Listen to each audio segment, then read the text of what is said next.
Stop. Put the dumbbells down.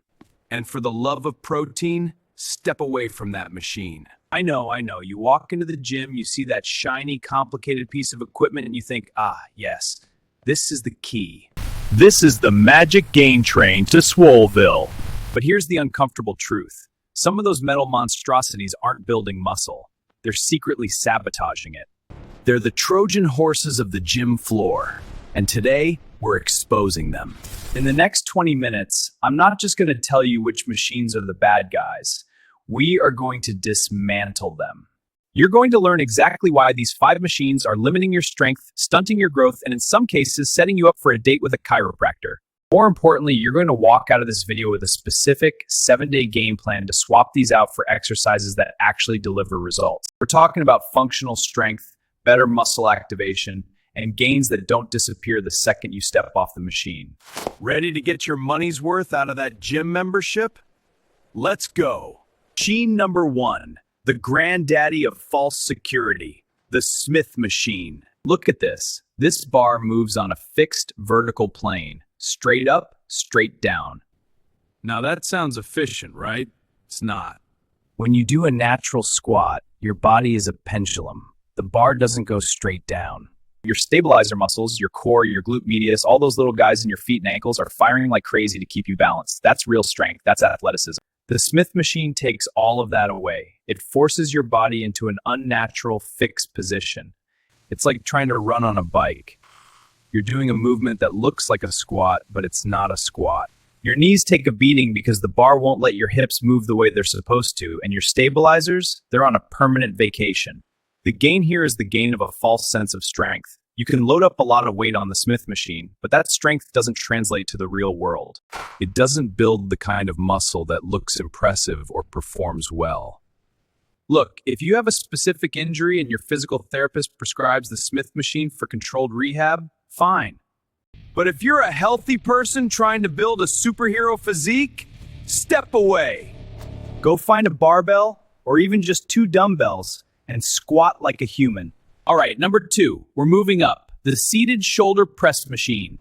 Specifically, the one with the high back support. On the surface, this thing is a dream. You sit down, grab the handles, and push. It feels so controlled, so safe. You can really feel the burn in your front delts. But let me ask you a question. When, in the history of ever, have you had to lift something heavy from a position where your spine is perfectly braced against a pad? That pad is a crutch. It's doing the job your core is supposed to be doing. When you do a standing press, every muscle from your ankles to your neck has to fire to stabilize the weight. Your core is on fire.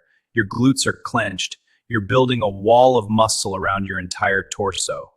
When you sit in that machine, your core checks out. It's like, oh, the chair's got this? Cool, I'm gonna nap. You lose all that incredible core activation and stability work. You're just isolating your front delts, which, for most of us, are already overdeveloped from bench pressing anyway. The machine press just gives you the illusion of heavy weight without the full body payoff. Ditch the chair. Stand up. You want shoulders like cannonballs? You need to build a strong foundation. The standing press is the king. Okay, I'm about to hurt some feelings. Machine number 3. The good old good girl, bad girl machine. I know what you're thinking, but my glutes are on fire. And sure, maybe they are. But is this machine actually making your butt bigger and stronger? Or is it just giving you a really expensive, slightly awkward hip stretch? Here's the problem. The range of motion on this machine is tiny. It doesn't mimic how your glutes actually work. Your glutes are built for hip extension. Think about thrusting your hips forward, running, or climbing stairs for stabilization. This machine just opens and closes your legs in a fixed seat. It doesn't load your glutes in a lengthened stretch position. You're basically just doing a really ineffective isolation move.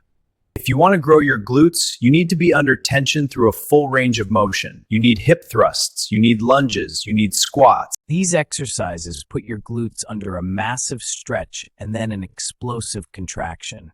The abductor machine has its place, sometimes as a warm-up, sometimes in physical therapy for hip stability. But as your main glute builder, it's a waste of your precious gym time. Stop sitting down to work your glutes. Get on the floor, grab a barbell, and start thrusting. Seriously. Machine number 4 is a little more subtle. It's the chest-supported row, or any fixed-path rowing machine.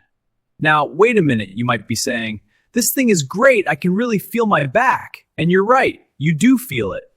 I see guys loading this thing up with every 45-pound plate in the gym. They're grunting, they're shaking, they're moving the sled about 3 inches. And on paper, that sounds smart. But in reality, your lower back is part of your back. It's a muscle you want to build too. When you do a bent over barbell row or a pendlay row, your entire posterior chain has to fire. Your hamstrings, your glutes, and yes, your lower back are all working isometrically to hold you in place. You're building a thick, powerful, resilient back from your traps all the way down to your tailbone. The chest-supported row isolates the lats and traps, but it lets your lower back off the hook. You're missing out on half the muscle-building potential of the movement. Look, if you're a powerlifter who just destroyed their lower back on deadlifts, this machine is a great tool for accessory work. But if you're a beginner or intermediate, you need to build that core stability. Don't be afraid to let your lower back work. It's a muscle. Treat it like one. And finally, machine number 5, the king of the Look How Much I Can Lift Club, the leg press. I see guys loading this thing up with every 45-pound plate in the gym. They're grunting, they're shaking, they're moving the sled about 3 inches, and they think they're a hero. The leg press is dangerous for 2 reasons. 1, the ego. Because you're lying down and the weight is supported, you can move significantly more weight than you can squat. This tricks your brain into thinking you're stronger than you are. It inflates your ego, but it doesn't build functional strength. That weight doesn't translate to a heavier squat. And 2, the pressure. When you load up a leg press with 500, 600, 700 pounds and you bring that sled down towards your chest, you are creating a massive amount of intra-abdominal pressure. If your form isn't perfect, if your lower back rounds even a little bit, you're not building legs, you're building a herniated disc. The leg press can be a fantastic tool for hypertrophy if used correctly, with the full range of motion and controlled weight. But for 90% of people, it's a disaster waiting to happen. It allows you to cheat your joints and ignore your core stability in favor of moving weight that looks impressive on Instagram, but does nothing for your real-world strength. So, what's the common thread here? What's the big mistake everyone makes? It's confusing comfort with effectiveness. These machines feel good, they feel safe, they let you switch off your brain and just push. You mistake the burn for growth and the heavy weight for strength. The mistake is thinking that the machine knows better than your body. Your body is designed to move in 3 dimensions. It's designed to stabilize, to balance, to coordinate. When you lock yourself into a machine, you're telling your body to shut up and let the machine do the thinking. And that, my friends, is how you destroy your gains. Okay, enough fear-mongering. Here's your 7-day action plan to break up with these machines and start seeing real results.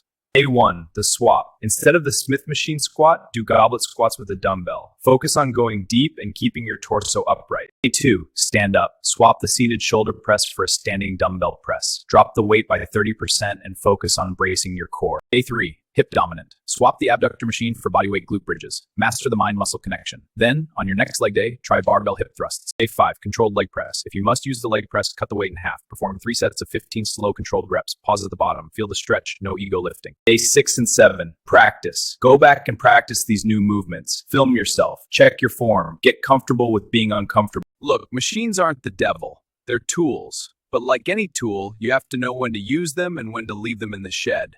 Stop letting them do the work for you. Your muscles will thank you. If you found this helpful, smash that like button. It really helps the channel.